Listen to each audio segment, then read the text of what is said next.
그날 아버지가 큰 짐가방 하나를 끌고 우리 집 대문 앞에 서 계셨을 때 저는 그저 잠깐 들르신 건가?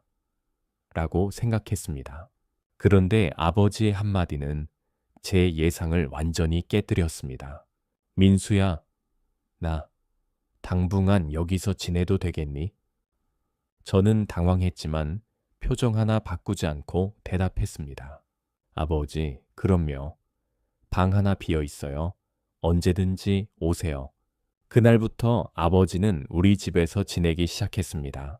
문제는 그 일이 있기 불과 2주 전 큰형 재훈이가 아버지를 위해 수원 근교에 전원주택을 새로 지어드렸다는 사실이었습니다. 넓은 마당에 따뜻한 온돌방, 노후를 편하게 보내시라고 가족 모두가 알고 있던 효도 프로젝트였죠. 그런데 정작 아버지는 그 집에서 보름도 안 살고 저희 집으로 오신 겁니다. 그 당시엔 솔직히 큰 의미를 두지 않았습니다. 형 집이 외진 곳이라 불편하셨겠지. 아버지 혼자 계시면 외로우실 수도 있고, 저와 아내는 그렇게 서로를 위로하며 별다른 의심 없이 받아들였죠. 하지만 시간이 지날수록 이상한 점들이 조금씩 보이기 시작했습니다. 아버지는 전보다 훨씬 말씀이 없어지셨고, 형 이야기만 나오면 슬쩍 말을 돌리시거나 자리에서 일어나시곤 했습니다. 식사 중엔 종종 젓가락을 쥔 손이 잠시 멈추고 가끔은 혼잣말처럼 사람 마음이란 게 참 묘하지 라고 중얼거리시기도 했습니다. 아내는 그걸 눈치채고 제가 퇴근한 날 밤 조심스레 말했습니다. 여보, 혹시 아버지, 형님 댁에서 무슨 일이 있었던 거 아니야? 그 표정이 너무 무너져 보여. 저는 그제야 마음속에 이상한 불편함이 자리 잡기 시작했습니다. 왜 아버지는 그 새 집을 떠나셨을까? 왜 굳이 우리 집으로 오신 걸까? 그리고 무엇보다 왜 그날 이후 형과 아버지는 서로 단 한 번도 연락하지 않았을까? 아버지와 함께 지낸 지 3주쯤 지났을 무렵, 저는 점점 더 확신하게 되었습니다. 뭔가 분명히 있다. 형님 집에서 무언가 일이 있었고, 그걸 아버지는 말하지 않으려 애쓰고 계신 겁니다. 그날 밤, 저는 퇴근 후 조용히 아버지 방 앞에 섰습니다. 문이 살짝 열려 있었고, 안에서는 희미한 조명 아래 아버지가 앉아 계셨습니다. 작은 책상 위엔 손으로 쓰신 메모지와 빛바랜 흑백 사진 한 장이 놓여 있었죠. 아버지, 방해 안 될까요? 그 말에 아버지는 천천히 고개를 드시더니 조용히 웃으셨습니다. 민수야, 이리 와서 잠깐 앉아라. 저는 아버지 맞은편에 앉아 메모지 위에 글씨를 훔쳐봤습니다. 거기엔 짧게 이런 문장이 적혀 있었습니다. 마음이 있는 곳이 집이다. 그 문장을 읽는 순간 어딘가 가슴이 묵직해졌습니다. 아버지, 혹시 무슨 일이 있으셨어요? 형님 댁에서 말이에요. 아버지는 아무 말 없이 그 사진 한 장을 제게 건네주셨습니다. 사진 속에는 젊은 시절의 아버지, 그리고 어린 재훈이 형과 제가 함께 웃고 있는 모습이 담겨 있었습니다. 햇살 좋은 날, 어린 두 형제가 아버지의 어깨에 안겨 웃고 있었죠. 재훈이는 참 바른 아들이다. 성실하고 책임감 있고. 그런데 말이지, 아버지의 목소리가 작아지며 이어졌습니다. 가끔은 너무 바르기 때문에 사람 마음을 놓칠 때가 있단다. 그날 이후 아버지는 여전히 아무런 구체적인 이야기를 꺼내지 않으셨습니다. 하지만 저는 점점 더 분명하게 느끼고 있었습니다. 형과 아버지 사이엔 단순한 다툼이 아닌 어떤 결정적인 상처가 있었던 겁니다. 며칠 후 우연히 장을 보러 나갔다가 마트 앞에서 형 재훈이와 마주쳤습니다. 순간 두 사람의 눈빛이 얼어붙은 듯한 공기를 만들었습니다. 형은 잠시 저를 바라보다 입을 열었습니다. 아베오지, 잘 계시냐? 저는 한참을 머무시다가 조심스레 대답했습니다. 응, 괜찮으셔. 그런데 왜 직접 연락 안 하셔? 형은 고개를 돌리며 짧게 말했습니다. 지금은 그럴 자신이 없어. 그 말 한마디는 저에게 또 다른 질문을 남겼습니다. 형이 지은 그 집 안에서 무슨 일이 있었던 걸까? 그날 밤, 저는 형의 말을 곱씹으며 거실에 앉아 한참 동안 멍하니 있었습니다. 그럴 자신이 없어. 그 말에는 죄책감도, 망설임도, 그리고 무엇보다도 두려움이 담겨 있었습니다. 다음 날 아침, 아버지는 평소보다 일찍 일어나셨습니다. 식탁 위엔 조용히 놓여 있는 국과 반찬, 그리고 묵묵히 숟가락을 드는 아버지. 저는 용기 내어 다시 물었습니다. 아버지, 혹시 그 집에서 무슨 말 못할 일이라도 있었어요? 아버지는 잠시 숟가락을 멈추시더니 창밖을 바라보며 말씀하셨습니다. 집이 크고 새롭다고 꼭 마음도 편안한 건 아니더구나. 그 말에 저는 예전의 한 장면이 떠올랐습니다. 집들이 날, 형이 준비한 전원주택을 처음 보았을 때 아버지는 한동안 말이 없으셨습니다. 그때 저는 감동하셨겠지라고 생각했지만 지금 와서 생각하면 그 침묵엔 복잡한 감정이 있었던 겁니다. 며칠 후 저는 큰형의 아내, 그러니까 형수님과 통화하게 되었습니다. 그녀는 다소 조심스럽게 이야기를 꺼냈습니다. 사실 그 집에서 아버님이 계시는 동안 형이 너무 예민했어요. 예민했다고요? 네. 말 한마디, 행동 하나하나 모두 기준에 맞춰야 하는 분위기였달까. 마치 손님처럼 느껴졌어요, 아버님이. 그 말을 듣는 순간 모든 조각이 맞춰지기 시작했습니다. 형은 아버지를 위해 좋은 집을 지었지만 그 안에 정작 중요한 것은 없었습니다. 칠은 편안함, 받아들임, 그리고 가족으로서의 공간. 아버지는 그 집에서 환영받는 사람이 아니라 관리받는 사람처럼 느끼셨던 겁니다. 그날 밤, 아버지는 거실에서 TV를 보다가 문득 이런 말을 하셨습니다. 민수야, 집이란 누가 잘했나 따지는 곳이 아니란다. 그냥 있는 그대로의 나를 내려놓을 수 있는 곳이어야 해. 그 말은 마치 오랜 시간 참아온 아버지의 속마음처럼 제 귀에 깊게 박혔습니다. 그리고 저는 결심했습니다. 이젠 진실을 들어야 할 시간이다. 그 주말, 저는 아버지 몰래 큰형 재훈이 형에게 연락했습니다. 형, 이번 주 일요일 고흥 집에 좀 내려올 수 있어?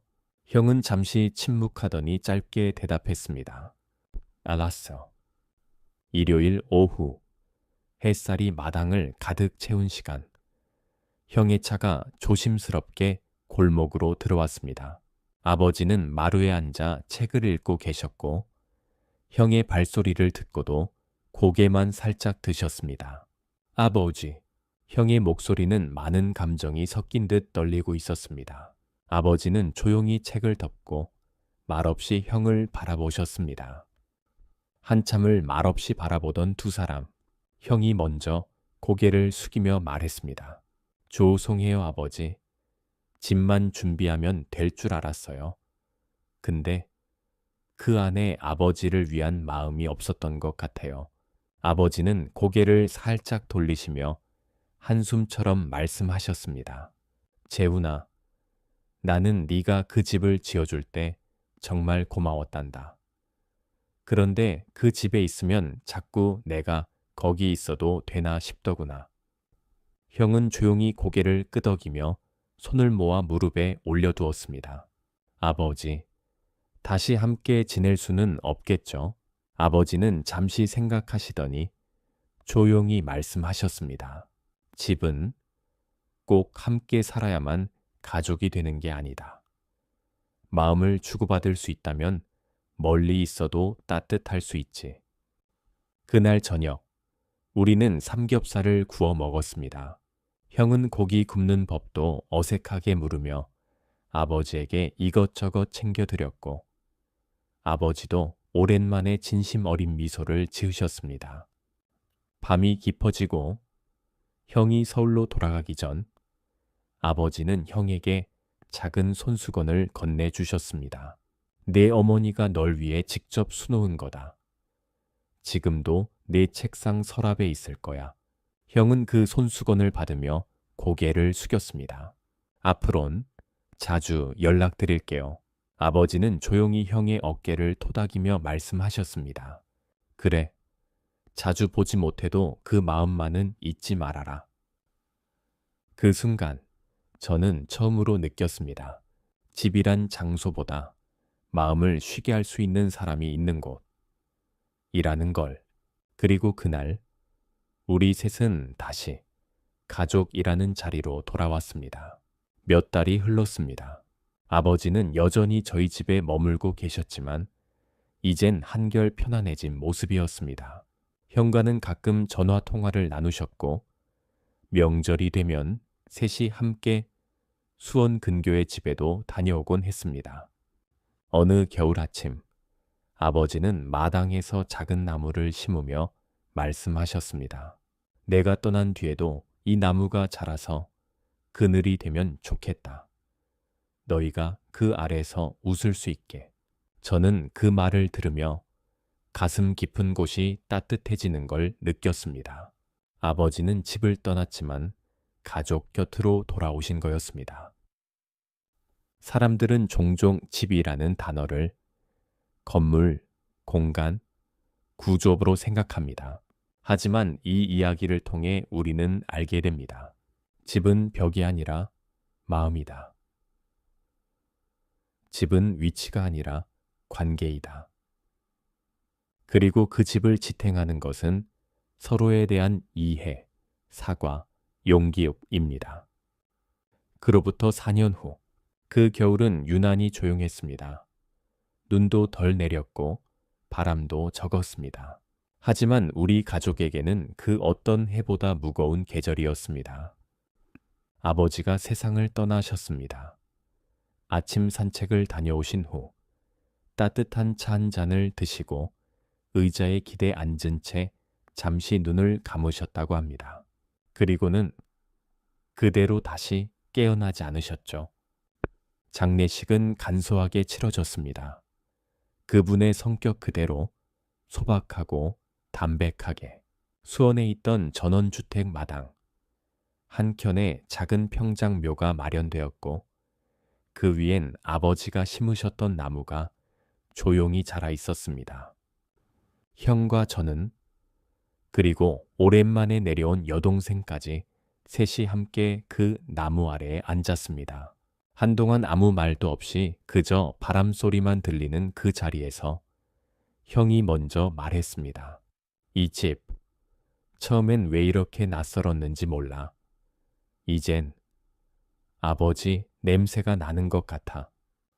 그리고 동생이 작은 봉투 하나를 꺼냈습니다. 형, 민수 오빠. 아버지 서랍에서 이걸 찾았어. 우리 셋에게 남긴 편지래. 우리는 조심스레 봉투를 열고 그 안에 손편지를 읽었습니다. 내 사랑하는 아이들아, 고마웠다.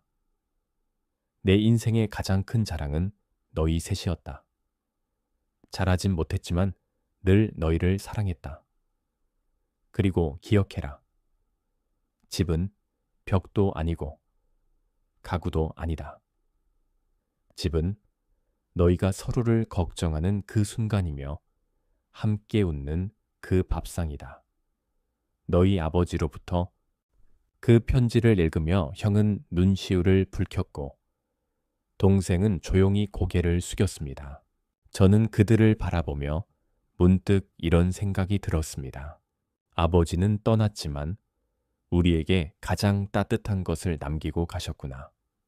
그날 저녁 우리는 셋이서 아버지가 남기신 손수건으로 식탁을 닦고 함께 된장찌개를 끓였습니다. 그 밥상 위에선 어떤 책임도 비교도 없었습니다. 그저 가족이었습니다. 그리고 지금 그 집 마당엔 세 사람이 함께 심은 나무가 또 하나 자라나고 있습니다. 그 나무 아래에서 우리는 때때로 웃고 때때로 울며 서로를 잊지 않으려 노력합니다. 그게 바로 아버지가 원하셨던 진짜 집의 모습이었겠지요. 대사가난데르카는 니자, 아버지가 남긴 마지막 편지. 사랑하는 내 아이들아, 이 편지를 읽는 지금 아버지는 아마 너희 곁에 없겠구나. 하지만 괜찮다. 나는 걱정 없이 떠날 수 있었다. 왜냐하면 너희 셋 모두가 결국 서로를 이해하고 다시 가족이 되어 주었기 때문이다. 나는 늘 부족한 아버지였지만 그 누구보다 너희를 자랑스럽게 여겼다. 재훈아, 책임감이 강한 너는 때때로 마음을 놓는 법을 잊었지. 하지만 너의 진심을 나는 늘 알고 있었다. 민수야, 늘 중간에서 고생 많았다. 조용히 지켜보며 돕는 내 모습이 우리 가족을 지탱하는 기둥이었다. 수진아, 멀리 있어도 네 마음은 누구보다 따뜻했다. 그 따뜻함을 잊지 말고 살아가렴. 집이란 지붕과 벽이 아니라 서로를 위한 마음이 모이는 곳이다. 함께 있든 떨어져 있든 너희가 서로를 걱정하고 기억하고 이해하려는 그 마음이 있다면 어디든 집이 될 수 있다. 마지막으로 서로에게 먼저 손 내미는 사람이 되기를 바란다. 고맙다. 그리고 사랑한다. 너희 아버지로부터 이야기를 보신 여러분께 혹시 지금 가족 중 누군가와 멀어져 있지는 않으신가요? 혹시 너무 늦었다고 생각하며 마음을 닫고 있지는 않으신가요? 오늘 용기 내어 한 통의 문자, 짧은 전화, 한 통을 해보세요. 잘 지내고 있지? 그 한마디로 닫힌 문이 열리고 서로의 집이 다시 이어질지도 모릅니다. 왜냐하면 집이란 결국 당신이 돌아갈 수 있는 사람이니까요.